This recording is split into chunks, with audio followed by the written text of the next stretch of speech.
Hi friends, I'm Stargirl, and in this series we're gonna learn how to draw little kitties. So come on, let's make some magic.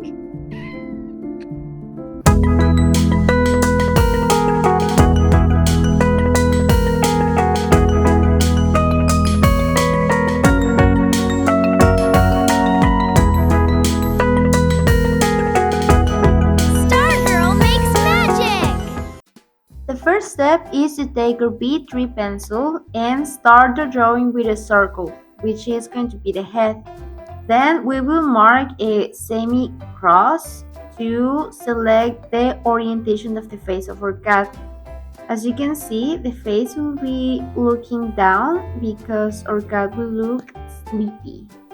We make two little circles for the arms, two tiny triangles for the ears, and we will make another bigger circle, which is going to be the body. We select where the tail is going to be because when cats are sleeping, they roll themselves with the tail. Then we will make like a type of square under our sketch, which will be our cat's pillow. Okay, now we will take our marker to draw over our sketch. Remember, you only have to do it slow, you don't have to press much the point because this type of marker is pretty easy to use, is soft, and all we have to do is take the idea of the drawing we have from our mind and draw over our sketch. This tool is called a pigment liner pen, and in case you want to use it or you want any tool I'm using here, I will leave it in the description below so you can check on that.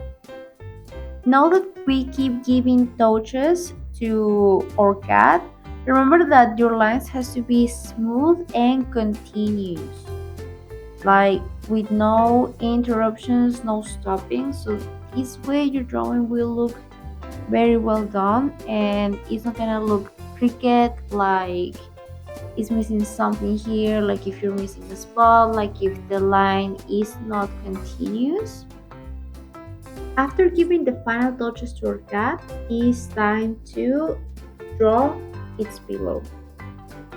You can see I don't really have to follow the lines of the sketch because are just a reference. So you don't have to follow 100% the lines that you drew on your sketch previously. They are only a reference, so you can change some lines, you can decide if you want to add some dynamic on your drawing. Here I didn't did this on sketch, but these lines are to show that the cat is sleeping on the pillow. Now it's time to erase or drawing. Remember that you always have to hold the paper sheet with one hand while you're erasing with the other hand. So with this you don't destroy the paper sheet just by a little tiny accident and ruin your drawing. If you like how our drawing is going so far, please give me thumbs up, and if you want to keep learning how to draw with me and know some other tips to become a professional artist, just subscribe to my channel and I will be happy to be your teacher. Okay, now that we're done with this part, it comes the time to coloring. Remember that I always love starting with the lightest color. We're using yellow in this time, and also if you are coloring with markers, you have to color following the same line, the same orientation, filling up with lines. You see? Our drawing looks clean, we don't make a mess, and we are precise. Also same with the other side. I start with the light color because after this we will use a darker yellow, which is going to help us to make the shadows, to make some other extra lines, keep other details. Again, we will fill this part of the tail with only lines following the same orientation. As you can see, it's pretty fast. It keeps your drawing clean and it's also very helpful to improve your drawing skills because you're training your wrist, making the same movement over and over and over and over, but with control over your hands.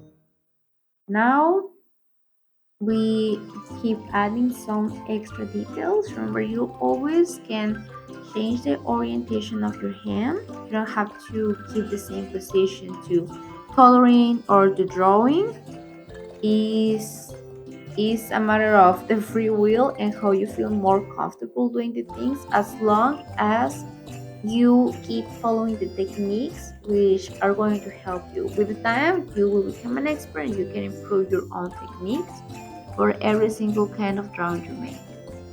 Okay, it is time to illuminate the darker parts. As I told you, I'm using now a darker yellow. It's not orange, okay? Let's don't get confused with this part. We are not using like a mix between yellow and orange or orange red, which are completely like different type of colors. This is like yellow and a darker yellow.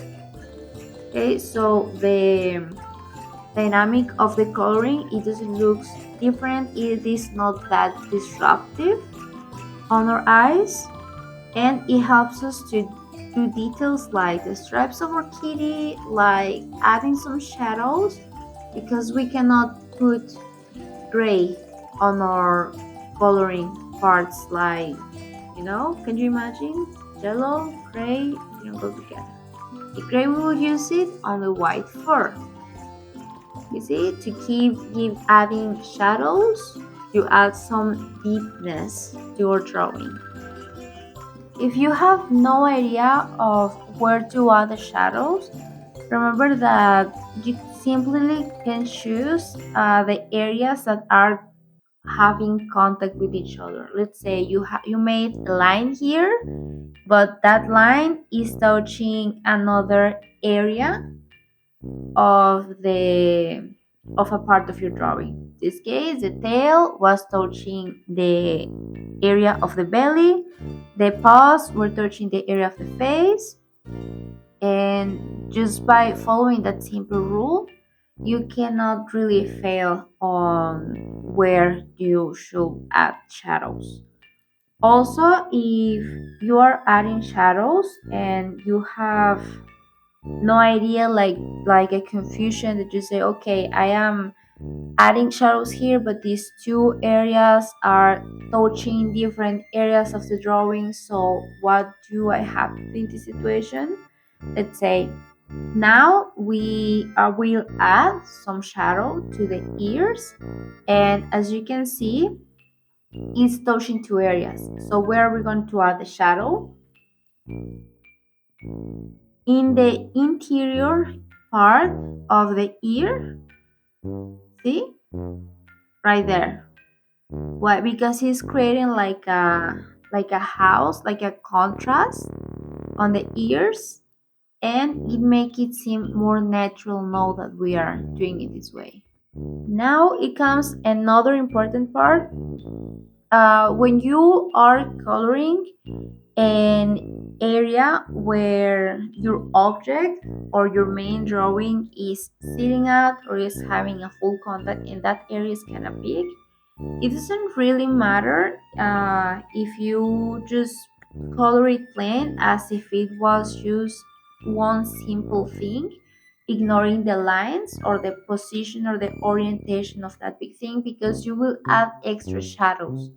So as you can see, I'm just illuminating like with the same lines, not really worrying about how, but this thing is orientated, should have orientated lines more towards the left side, and in the bottom it should be completely or totally vertical. It doesn't matter. Okay, you are using right now a light base color, which is the one that is just going to fill up the space to open the the area, okay, to prepare it for the darker color, to add the deepness, to add the dimension in the drawing.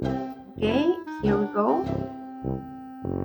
Again, you will add shadow to the areas that are touching, you see, on the bottom, because when one object is on top of another one, it tends to create a shadow,